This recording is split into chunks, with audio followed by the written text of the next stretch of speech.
There is nothing wrong with your internet. Do not attempt to adjust your settings. We are controlling the podcast. We control the squealing and the screams. We can make your heart flutter, your eyes blur from tears, or sharpen your mind to crystal clarity. For the next hour, sit back. We are in control of what you hear. We repeat, there is nothing wrong with your settings. You are about to experience the awe and mystery known as the female mind.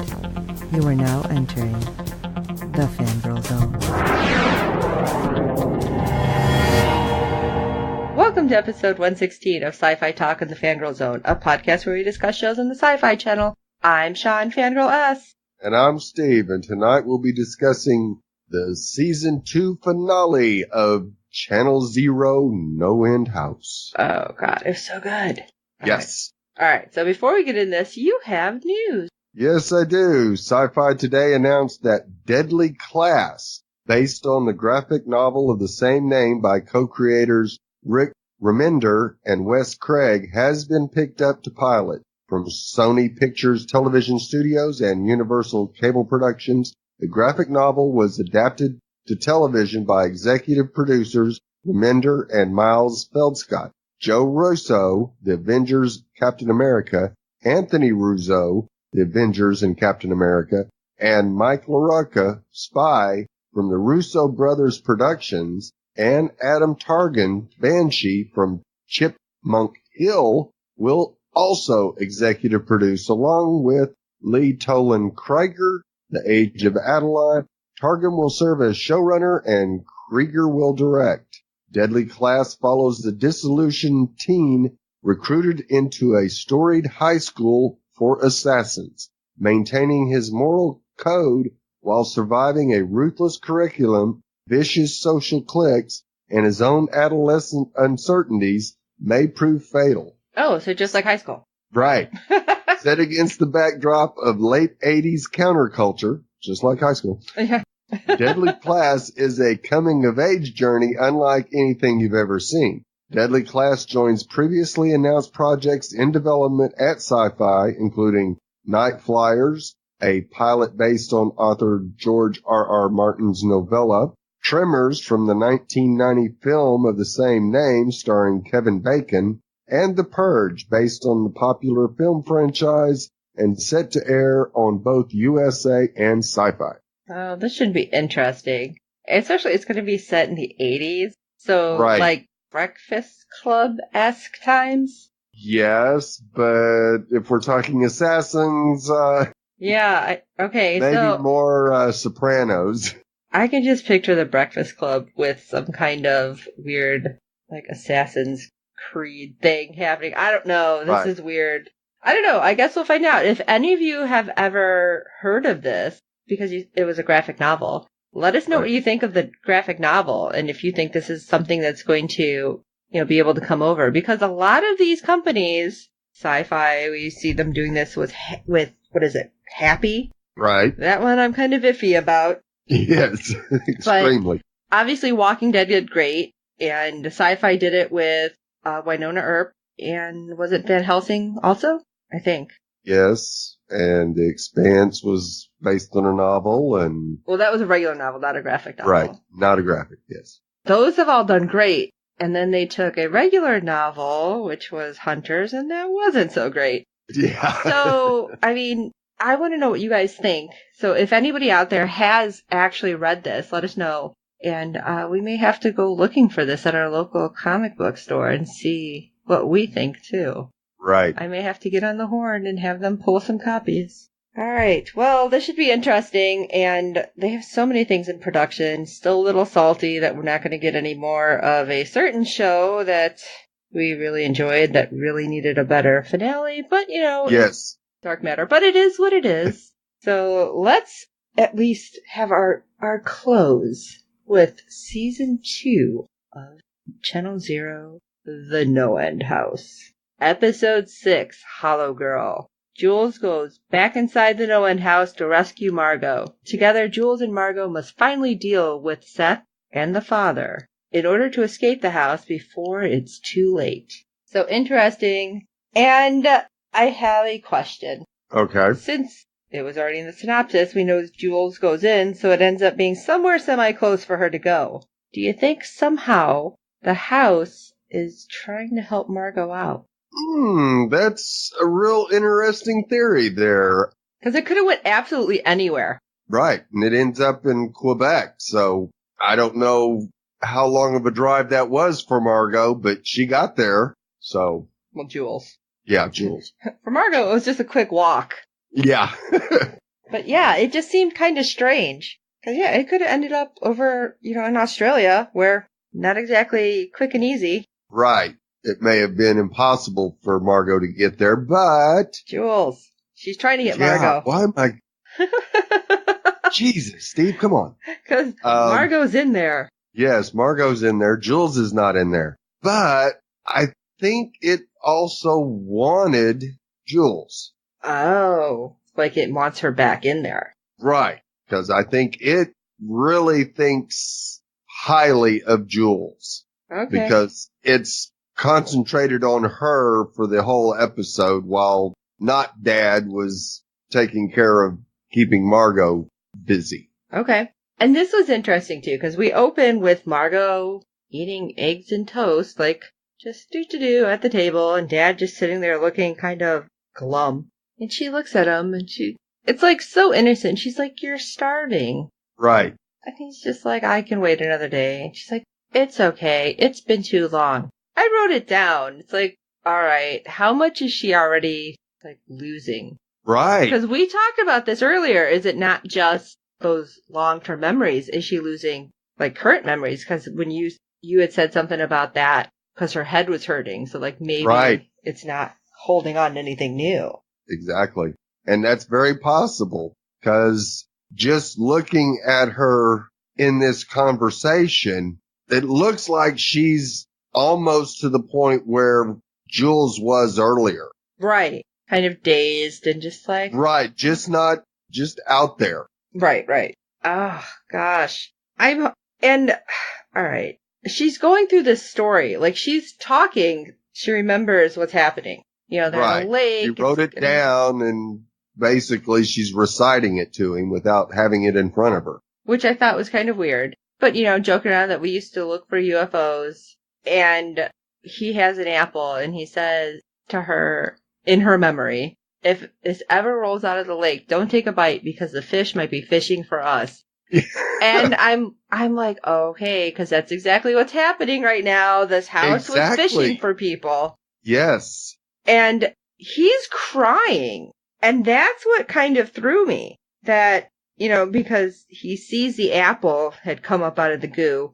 And we look at Dad and he's just crying. So it's like, are you crying because you, like you were saying, like you've come to the realization that this was this man's daughter and he really loved her and all of this stuff and you are taking everything from her? Right.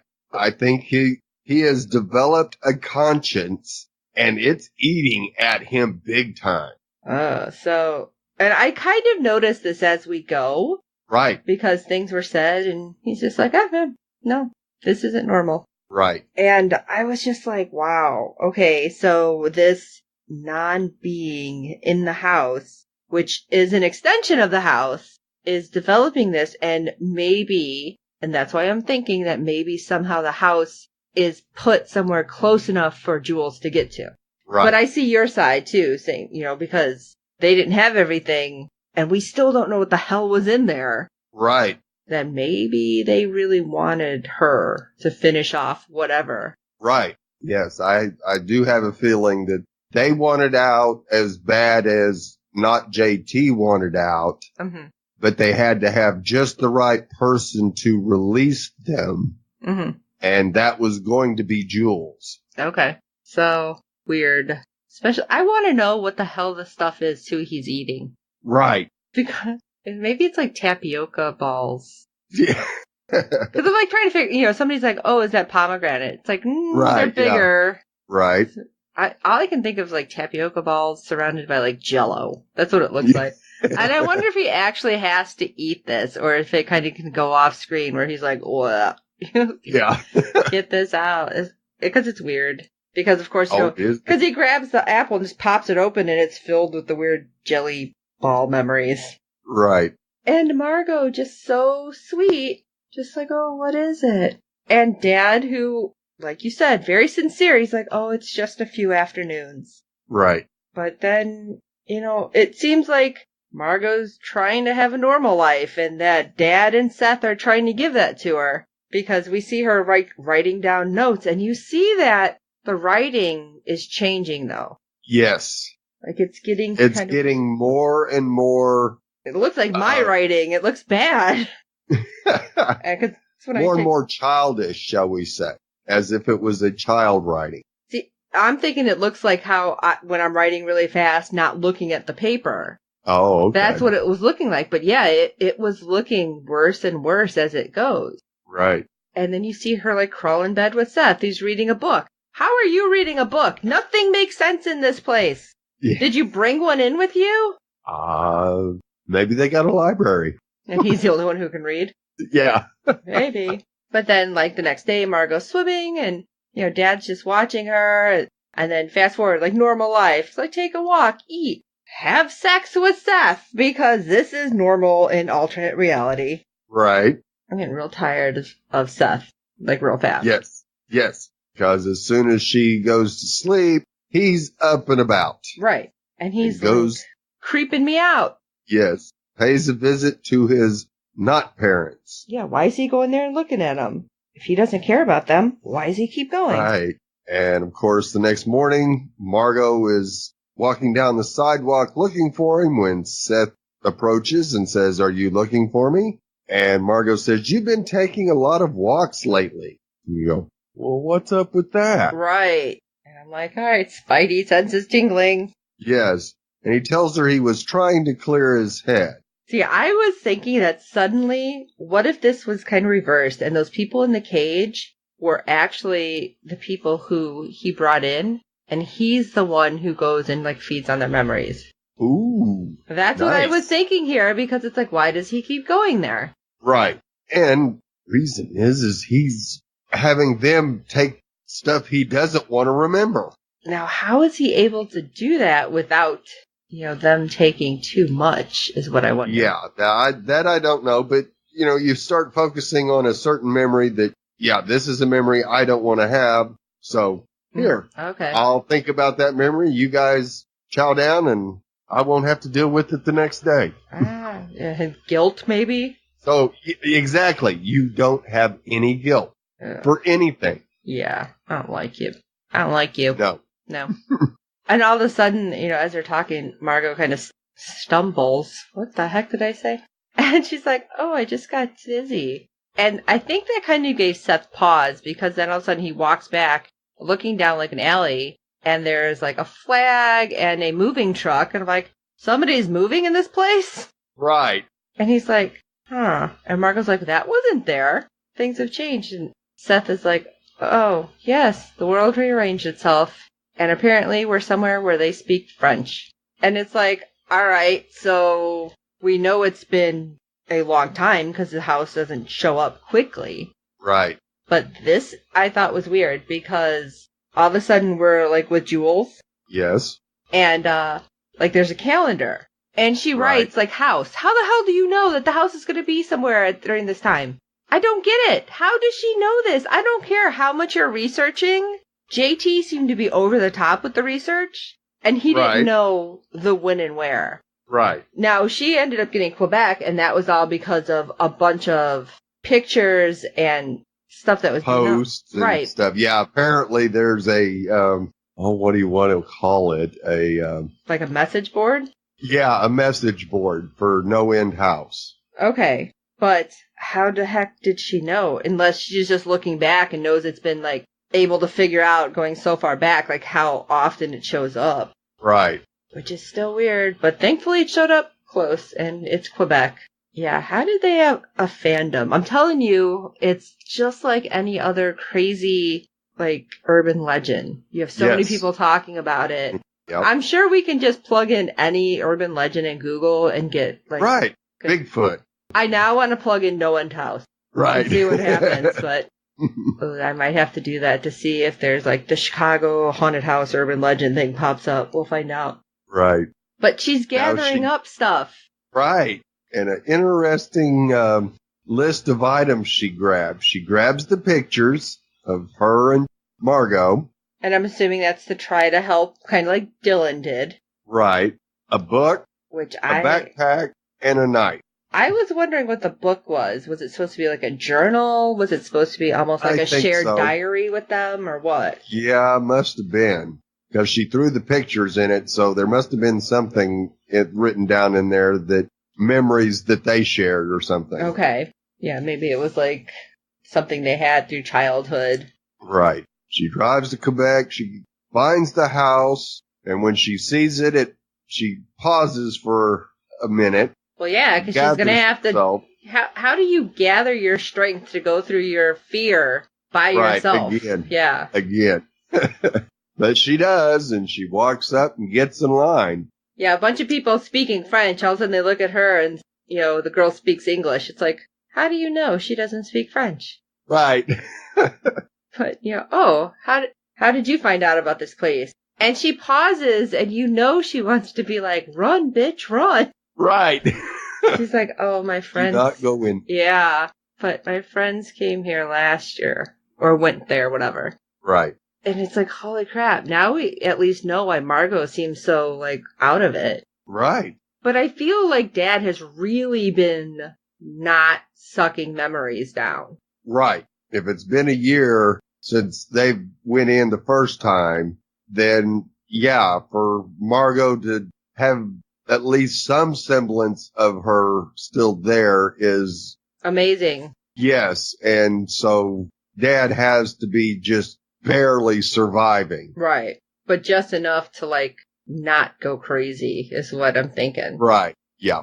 But then, you have this random French girl who's like, oh yeah, everyone says it'll change your life. And all of a sudden, Seth pops his big face up. Right. Hi, Jules. Man, how did she not punch him dead in the face? Exactly. So he's outside, like, talking it up. I was pissed. Yes. And I'm like, okay, so Seth is the one who's out recruiting people. It's not just the house. Into the house. Right. Oh, I was so mad. But if you remember the calendar, it was also showing it was, like 4 days at least that the house would be there? Right. 4 or 5. So it at least gave her time to get there. But I'm pissed because how many people is Seth bringing in there? How many girls has he been like, oh yeah, this will be fun. And you know what? Seth, no. Yes.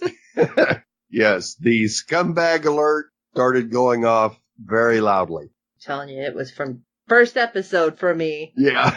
Just got madder as we went. Yes. Once inside, we see Jules following Seth from a distance. She's not getting near him. Well, she's kind of looking around and freaked out, which I can understand. And then, he just pipes in, oh, it's not coming for you while you're with me, because it likes you alone, doesn't it? How the hell do you know? Yeah.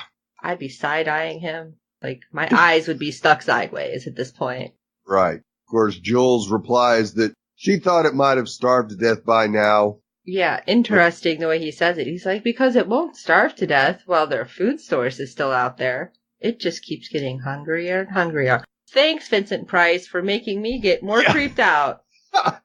Exactly. Because then he's like, stops and looks at her. He's like, because if it finds you, it'll probably suck you dry. It's like, what the hell? Dude, not cool. He's trying to get into her head ASAP. Yeah, good job. He knows that she's coming for Margot, so he's got to be on the defensive and try to get her off her game here real quick. And you think he's doing a damn good job of it. Yeah, he got in my head. Yeah. It's like, okay, you're creeping me out. Just stop. Please just stop. And Jules says, hey, I don't recognize this neighborhood. This wasn't the way to Margot's house last time. Oh, and surprise, look where we are. Right. In front of his parent's cage. Right. Yeah, and I love he's like, oh no, it changes around. It's a little too close for comfort for me, but that's how it is. What? Right. What?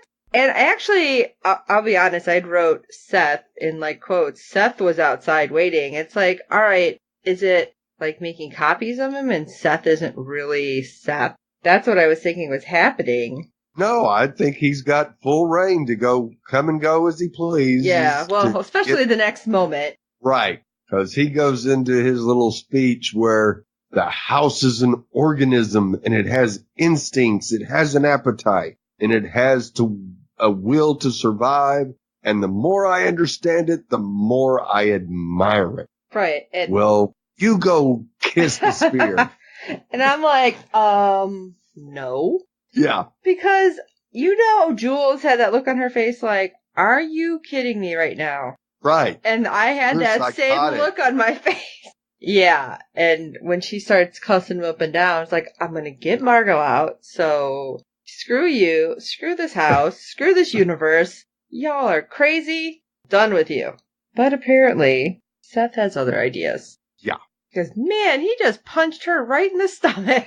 Yes, he does. I was like, holy shit. Gets her in a headlock and drags her into the nearby house. And then next thing we know, we see him talking at the house with Margot. And I'm like, holy crap, he just killed her. That's right. What I was thinking. Or fed her to the spear or something. Right. Love how not Dad is staring at a blank TV. Right.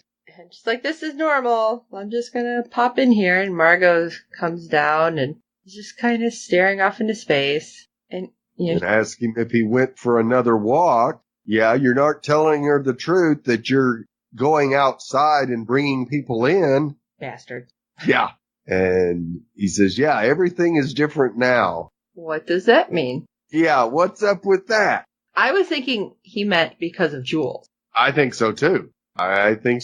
He's got to be on the defensive now. Right. And I love it. He's like, are you hungry? And he's looking in the fridge, and that's when you hear Margot's like, I was thinking of something, and then just stops. I'm like, oh my God, she can't remember things. But she does. She thinks the door to the house should be closed to keep it from luring others into it. And Mr. Defensive comes back with, it's evolving. And he doesn't know if it's going to be that easy. Right. And she just kind of wanders off. It's like, oh, I think we should try. And it's like, she just sounds very, at this point, if you're going to go to Harry Potter here, Luna Lovegood, how she's kind of like talking and like nobody's really listening to her. That's how I feel it's all happening right now. Because obviously the only one who's kind of paying attention is Seth, and he's going to get what he wants and stop her from doing whatever she wants to do. Yes, but Dad is still there. Yes.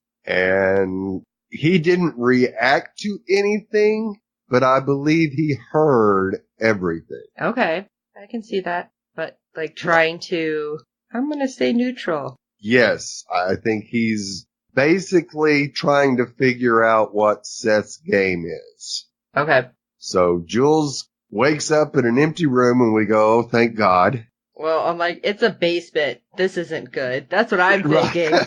Especially when you start hearing the voices. And I could finally hear some of them. It's like, come here, Jules, closer, touch me, come here, closer. And I'm like creeping out because I'm like, oh God, it's so low that if you weren't listening super close, you couldn't really hear it. Make it out, right. And I'm like, this is creepy. And it got worse because she's talking to it. And I'm like, why are you talking to the thing? And it's like pushing up against it's like you kind of see the face all squished up, but not see the face. Yes. That was weird. And I'm like, stop talking to the thing. It's going to like burst out and grab you or something. Yeah. Well, she calls it a psychological tumor. And that it really doesn't matter because she's not the same person as last time. And she's actually able to walk away from it. Right. For a second. Until it turns Margot on her. That ain't right. No, they're playing dirty. Because it's the voicemails from Margot from after she left for school. Right. And then suddenly you just hear her Margot's voice saying Jules, and that's what stops her, and she turns around, and then you have, like, it looks like it comes at her and grabs her.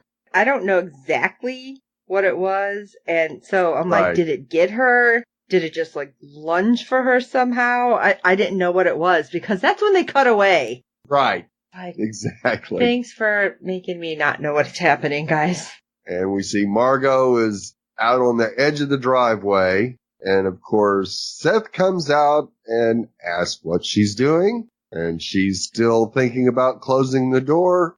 And Seth plays on her more by saying, oh, you care more about other people than you do yourself. Isn't that and as kind long of a good as thing? I'm here, yeah, that really is a good thing. But not for Seth, it's not. Right. And for as long as you're here, I'll always be there for you. It's like, which is exactly what not Dad said the first time through. Oh, I didn't realize that. Yes. And you kind of go, so that's where they got that line from, huh? See, I thought it was weird that he's like, as long as you're here. Right. It's like, wait, what does that mean? Well, she's been in there for a year now, and she's almost total veg. Oh. So to me, that's what he was saying is, oh yeah, well, when you don't have any memories left and go total veg, then okay. Because I won't come around as much. Well, yeah, because she won't remember him anyway. Right. Or will she? Since this is mostly memories taking place in the house, will she still remember him? Dad would starve to death at that point because it's nothing that he had. Right. Okay, here's creepy number 523. Yes, because we go back to Jules and we see the sphere and it looks like something is trying to get out. And they're screaming. Yes, and it's female. Yes. And then we see a splat and this black goo go all over the inside of the sphere. I thought it somehow had grabbed Jules and like crushed her or, something. Right, exactly. And then out of nowhere, the knife pops out of the sphere. So, yay, Jules. I'm hoping it's actually Jules. Yeah. Is killing her demon, I guess. Right. I'm going to call it a demon because it's whatever freaked her out. And so she manages to get out and she's in goo screaming. Right. But there was something else, but we don't know what the hell it was. It looked like a person, but like still in the sphere, but it was like melting away. Right. And we never got closure. No, we did not. But because she managed to kill this thing, I'm wondering if she got her memories back. Don't know. Yeah, but we see her just covered with blood and goo. Yeah. And what flipped me out is she's about to leave the house, and all of a sudden we hear a voice that I thought was Margot saying, Is Seth coming back soon? Right. And I'm like, holy shit, did it somehow create another Margot, or is she too late? What's going on? Right. And hey, there's orchids on the TV suddenly. Right. And it's got Margot just tranced as Seth is watching her from the kitchen and looking very happy with himself. Right. Ugh. Good. And then here's where we get to the point where Dad is starting to take Margot's side. Yes, I very much felt that at this point. Because Seth goes out there and basically tells him that, Margot has this crazy idea in her head and we need to get it out of there. And Dad goes, no, I think it would be a good idea. Right. Is it a crazy idea? Is it? Right. No, it just messes up your plans. Right. And especially when Seth's like, it's going to mess up the ecosystem. And it's like, okay, this is when I'm starting to think he is actually the house again. Right. And Dad's like, no, she's just trying to keep other people from being trapped inside. And I think that's a good idea. And I love it because Seth is like, all right, let me go politician here. Right. But if the house dies, that means you die too. And, do you really want that to happen? And he comes right back at her with, well, I'm going to die soon anyway, as soon as Margot was hollowed out. Oh, yeah. And he's like... And as for you, we all have to make sacrifices, don't we? I thought that was a great little dig there. Yes. Good job, not Dad. Yes. I We're getting to see some of his personality actually coming through in this last episode, I think. Right. So I was happy about this. Yes. Margot looks out the front window and sees somebody walking down the street. And I don't think she recognized it as Margot, but she goes outside. See, I thought Jules couldn't recognize the house. And that's why. Right. Because it looked like she was almost walking past until Margot came out. Right. And this was interesting. Yeah, because Jules is like, do you remember me? And Margot's like, you are literally the last thing I would forget. And I'm like, okay, that's great. That's the one thing she's holding on to no matter what. Right. And so. It won't be Dad. Right. So I feel like, okay, if she was holding on to that maybe somehow she was remembering what happened and that Jules was the one that knew what was going on here. Right. So, maybe. But. Jules does everything in her power to convince Margot that they need to go, and Margot's not having it. I was getting pissed because Margot's like, I don't remember anything out there. I don't care. Right, go. Quickly. What is wrong with you? And finally, Jules says, oh, I want to show you something. Oh, yeah. And I'm like, oh, God, is she going to show her that she killed the sphere? Or is there the other Margot that I was thinking? Right. And Margot kind of pauses, and Jules is like, oh, no, you don't have to tell them. It's a prison break. Right. And Margot all of a sudden's like, okay, and they wander off. Right. They get back to that house, and they go inside, and she tells her there's something you need to know about Seth. And again, I'm thinking, okay, there's another Margot. Right. But when we see, it's a girl drawing, and it looks like she's a little girl to me. So I was thinking this was maybe like his little sister or something. Right. That like he took with. She was younger than Margot and Jules, that's for sure. And so if we're looking at like the timeline, when the hell did she come in? And if she knows Seth, how old were they when they came in? Yeah. And was this possibly a sister at one time? Or like an early girlfriend kind of thing? Right. Yes. Like he keeps growing up, but nobody else is. Right. So Jules informs her that Seth brought her to the house like he did Margot, and he let the house hollow her out. But it was interesting that she was able to draw and still remember something and talk. Right. Yes. She was able to speak, and most of the things she said had to do with Seth. Right. So not a whole lot. Yeah, but. Right. And it's like, oh my God, how many people in these houses are there and have known Seth in some way, shape, or form? Right. And I love it because Margot's like, how long have you been in this house? And Jules like, she doesn't even know she's in the no-end house. Right. Doesn't realize it. Right. And the girl's just like. And of course they go, what are you talking about? Right. And when's Seth coming back? I'm like, wow, she's stuck in her loop for sure. Yeah. And of course Jules tells her that pretty soon you're going to be just as hollow as this girl is, and he'll replace you too. And I thought that was the kick in the pants that Margot needs. Right. But it's not, because Jules asks if she's ready to go, and Margot says nothing. Right. And Jules like, yeah, stay here. I got something to do. Right. And I'm like, okay, Jules is stuck, or Jules is going to go do something to Dad. Right. Because it's the only way that she thinks Margot will leave.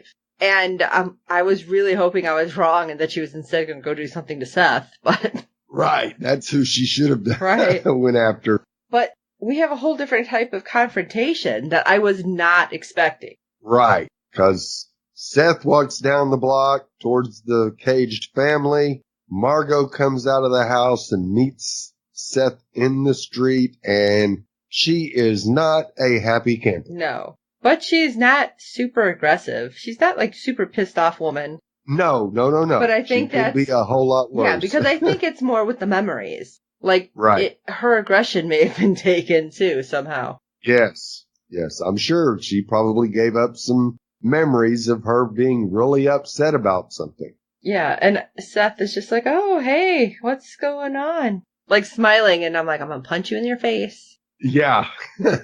So she asks who lives there, and Seth goes, oh, you met her. Right. Busted! Oh, I was like so mad. It's like, oh yeah, we came in the same group. In the same group? Really? So this is Yeah. just somebody and she knows who you are? Or was it the same group like you and Margot and Jules and JT? Right. And he goes, oh, I just come to check on her sometimes. Uh-huh. I love it because Margot's like, she met something and she used to be a person. And, right. And he's just like, what do you want me to say? Right. Oh, we're all worried about you and want you to come home. Dad wants you to come home. Right. Oh. And back with the line, as long as you're here, I'll be there for you. And then he tries to throw in, I promise, Martian. Oh, that was a bad idea. Yes, that blew it because she immediately pushes him away and tells him not to touch her. Right, because that was like her dad's special nickname. Right, and he is not her dad. And suddenly, out comes the cul-de-sac empties. Every house, out comes a woman just standing there, and they're all saying Seth's name. Right. I'm like, oh, you're so super screwed, dude. Yeah. I'm like, there's 6 of them. And if we're saying it's a year, possibly longer, depending on how quickly they were hollowed out. Right. That could be, well, with Margot there, so what, 7 or more years. Because if you say maybe it can go 2 years before they're totally empty, okay, so we're looking at those women that could have been 6 to 12 years, plus the year that Margot's been in there. Yeah. And I'm like, okay, how long have you been? He could have been in there for 50 years. Yeah. As long as he doesn't age, then... Yeah, to 20-something, okay. Right. Interesting. Let's go back to Margot's house, and Jewel, who's still covered in blood and goo. Yes, looking very Rambo-ish. Yes. Hearing a knife being sharpened, and you have Dad there, and he turns around, sees her, and he starts walking towards her with the knife in his hand. He's like, you're here for Margot. And you think that it'll be easier to get Margot out if I'm out of the way. And I'm just like, kind of holding my breath. Right, because you don't know for sure how he's going to react. And yeah, all of a sudden he puts the knife down. He's like, you're right. I'll do anything just because I know what I am and I have no problem with not existing. He's like, so do it. And I'm like, he's screwing with you, Jules. I'm like, he's not going to go that easy. But then I'm like, maybe he is. Right. Because he does seem not happy with the situation. Right. He has not been, at least from what we've seen so far, he's not happy with the situation at all. Right. And then we go back to the cul-de-sac, so we have no idea what the hell is happening in the house. Right. Damn it! Oh. Yeah, the cuts are killing us here. It was. Oh, it was. So Seth is like, okay, I haven't been totally honest with you. Really? You think? Yeah, oh, I'm so surprised. If Margot could have a surprised face, she probably would not still have a surprised face there. Right. And, and because Margot's like, these people were like me, and they went in and never came out. And this is when Seth goes on his crazy rant. Right. About how she doesn't recognize how special this place is. And he got kind of pissed when she's like, it's like I'm seeing you for the first time. You're not who I thought you were. Oh, this did not sit well with him at that. Oh, no. Because, yeah, he's screaming about, I never belonged anywhere. The house saved me. And, she was like, okay, that's fine. You found some place. You figured out you can live here. But you bring other people and you feed them to this house every year. Right. And so she's not happy. And then he's getting almost indignant about it. Oh, absolutely. Because he goes on a big rant saying, I keep waiting for one of you to figure out how magnificent this place is and the gifts that it can give you, because memory is a disease and this house is the cure. How can you not see that? And if you don't want to use it, maybe you're not who I thought you were. Maybe you're just like everybody else, disappointing. Oh, and I think that kind of got Margot. She's like, well, if memories are a disease, and what's love, an infection? Yeah. And I love it, because he's just like, I still love you. Just love them first. I'm not a serial killer. I'm a serial monogamous. And I love it. She's like, They're not mutually exclusive. The house Yeah. used them up and put away their dry husk. And you're fine with this. Right. And this is when I was like, oh shit, he stepped over the line. He stepped over the line a long time ago. Right. But this is the one thing that really set her off. I mean, cause she's kind of been boiling and boiling. And this is the one that just popped the top off the teapot. Yeah. When he's like, grow up. You're not some helpless little girl. I was like, oh shit. Are you stupid? Yes. Cause she turns around, pauses for a second and says, oh, I'm right here. Right. And this isn't locked. So open the gate and let the parents out. Right. Yeah, you're right. I'm not helpless. Maybe you should have looked around where you are first, dumbass. Exactly. Because, the family comes out then. And then you kind of see in the background, Jules and Dad walking down the street towards them. So Jules didn't kill Dad. Right. Which... They teamed up together. Yeah. Because all of a sudden, Seth, Mr. McDouchebag, turns around to, run. Yes. And I don't know if Jules stabbed him by accident here or on purpose, because... Oh, it was on purpose. Okay, because she looked a little like, holy shit. And then Dad grabs him, and it's like, oh... He keeps him from running. Yeah, you're not going anywhere, pal. Yeah. And the family, all zombie-like, comes over and puts their hands on him. And he's down on his knees, and you see the eyes, rolling around because he's remembering all this stuff, and just huge pool of goo is forming everywhere. Right. And you see all of these things coming up. And when this is happening, Dad just has this look of disgust on his face. Yes. And he turns around and he's walking away, and kind of walking quickly away, like, oh my God. He sees this for the first time. Right. And I think because this was happening to someone else and he can actually see what the situation is and step away from, his own moment, right. It's like, holy crap. Yes. And I don't have a problem not existing. Right. And then all the women just turn around and go back in their house. And I was like, oh shit. Yeah. Well, I think Seth is done. Finally. Absolutely. Stupid face. He got what he deserved. I'm not, shedding any tears over him. No, not at all. But we're back at Margot's house, and you see Dad with his feet in the water, and you see a rope around the planter next to him, which we had seen this rope earlier. Right. Dad was messing with it when Seth kept trying to tell him, oh, it's not a good idea if she closes the door and burns the house. They've tried, it doesn't work. Right. And it was weird, and I don't know if you noticed it.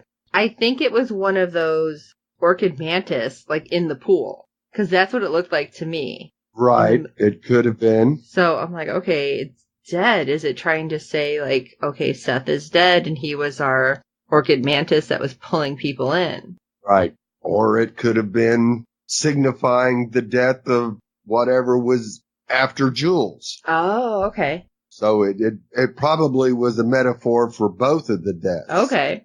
And weirdly enough, Dad's holding a knife again and puts it down next to him. I'm like, all right, what the hell is he trying to do? And Margot coming over to sit down and put her feet in the pool with her jeans on again, not rolled up. Right. At least Dad's smart enough to roll up his pant legs. God, I don't know why that irritates me. Probably because wet jean is so uncomfortable. Right. And Jules comes out and sits on the steps. Margot tells him thank you. And he smiles and tells her he wanted to protect her. Which I thought was really sweet. And then they kind of put their heads together. And I'm like, oh my God, what's he doing? Yeah. Is he sucking the rest of her memories out? Or is he somehow giving them back to her or something? Right. We don't know. They didn't show any of that. But Margot's crying and he's crying and, stands up and Margot has the knife in her hand. It's like, oh, great. So they're looking at each other and we see that the rope is tied around his ankle. Right. So I'm like, okay, is it so they can try to kill him again and he won't follow them? Right. Or what the hell is happening? And we can see that Margot is not going to be able to do this, at least not by herself. Right. No. And he even tries leaning in and being, kind of the mean person again and That didn't do Right. it. So Jules comes and also puts her hands on the knife, and weirdly, they stab him in the stomach together. Yes. And he just falls into the pool, and the planter goes into the pool as well. But it's not just a normal pool, it's the weird, like, endless sky pool. Right. The deep, dark pool. Right. So, I mean, we already seen him fall into something deep, dark, and endless. Right. At the house and survived it. Right. So I'm wondering if it's the planter to kind of keep pulling him down into it forever. I think so. So, yeah, Jules and Margot hug, and, the light in the house goes out. Right. And I'm like, okay, is this supposed to be significant that he is really gone then? Right. That's how I took the light going out, that was signifying that, yes, he actually did die. Okay. And all of a sudden there's like dark clouds and the sun is setting, and it's like, okay, do they have to go through that corn maze again? But it didn't seem so, because all of a sudden they were back at the house. Right. And just like an exit door. It didn't even seem like they had to do the shit that they had to do before. No, that's why I said I feel like the house was like, okay, we're going to let you go. You fought your demons and you've made it through. Right. Or did they actually kill the demons of the house? Oh. And now it's just a regular house. Oh, interesting. And that anybody else could actually leave if they could remember where they're at. Okay, that's a really interesting point. I didn't think of that. Right. Like somehow Seth was like the house's demon. Like right. bringing people in. Okay, I can see that. Ooh, interesting. Yeah, feeding the beast. And if the beast ain't got nothing to eat, it will die. Yeah, because it's weird though, because you just see like the black rooms and a white light on the other side of the door where Margot and Jules are standing, and an exit sign. Right. And they look, and they just like kind of pause, look back, and walk away, and the door just closes. The end. And even when they open the door, you barely see what appears to be floor out just a couple of feet. And it's all bright light. And it's like, are we walking into the light here? I know. I was like, okay, are they just over? Was it some kind of purgatory? Are they dead and actually, going to heaven, or what? Are they out? I don't know. It was weird, but at least they're not still stuck in the house, I guess. Right, yes. And they finally turn and walk. They don't walk straight. They walk to the side. And you figure, okay, that must be their way out. Yeah. Right. So this was crazy. This was, like, this season totally different, obviously. But I liked this season more. Yes. I think because last season, I felt like there was still that opening at the end. Yes, absolutely. And granted, there is an opening here. Of course there is. But I feel like it gives us more closure, if that makes sense. Yes. Okay. It does. And we didn't have a weird, creepy bacon room. So, that's good. Yeah. So I did like this season. I did. So, yay. All right. So what did you guys think about this season? We want to know. Shoot us an email at sci-fi talk@fangirlzone.com. Let us know how you felt. What creepypasta you think they should do next. Yes. Because we have 2 more seasons, we know. And since they can change this up so much, it could be anything. Yes. All right. So let us know, and we might just send you something. So don't forget to rate and review us on iTunes and any other platform you're finding us on, because good ratings and reviews help other fans of sci-fi shows and other weird creepiness find us. Tell your friends. We do hope you are enjoying the podcast. And if there's something you want us to cover, let us know, even if it's not on sci-fi, because we do cover a lot of other shows. If there's something out there that you're like, what the hell? Why haven't you talked about this? Let me know. Let Steve know. We will talk to you about it. That's right. Maybe we'll have you come on and join us. So don't forget to check everything out over at www.fangirlzone.com, because that's where you can find all the stuff that we're talking about and trying to pass on information to you guys that we find, because there's always interesting stuff. And for this episode of Sci-Fi Talk and the finale of Season 2 of Channel Zero, I'm Sean Fangirl S. And I'm Steve. So F you and F the house. And until next time.